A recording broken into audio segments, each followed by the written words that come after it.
Представители регионального фонда имени первого президента Чеченской Республики, Героя России Ахмата Хаджи Кадырова вместе с главой Духовного управления централизованной мусульманской организации ЛНР посетили город Алчевск с гуманитарной помощью. Первой точкой, куда они приехали, стала центральная многопрофильная больница. Привезли продуктовые наборы, и овощи, фрукты, и печенье, сладости для наших больных, раненых и для персонала. Хочу сказать огромное спасибо главе Чеченской Республики Рамзану Ахматовичу Кадырову за то, что он делает, за ту помощь, которую оказывает раненым нашим в больнице. Спасибо огромное фонду имени Ахмата Хаджи Кадырова.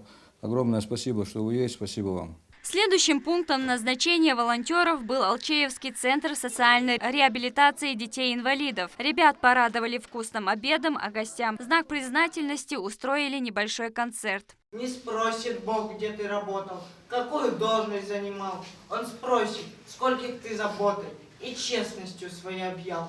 Ему не нужно ни богатства, ни наши горы за плечом.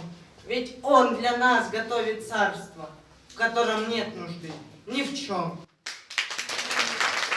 Слова благодарности были адресованы главе республики Рамзану Кадырову за помощь, которую он им оказывает на постоянной основе, и за чеченских военнослужащих, защищающих ни в чем не повинных людей от националистов и бандеровцев. Низкий поклон вам от всех нас за то, что вы, находясь далеко от нашей беды, вы пришли и помогаете нам справиться вот с этой гражданской войной, в которой мы живем уже 8 лет. Также на протяжении всего дня в Алчевской мечети Алиман происходила выдача гуманитарной помощи всем, кто в ней нуждается. Ни на один день региональный общественный фонд имени первого президента Героя России Ахмата Хаджи Кадырова не прекращает оказывать помощь мирному населению Украины, а также сотрудникам силовых подразделений Чеченской Республики, принимающим участие в специальной операции.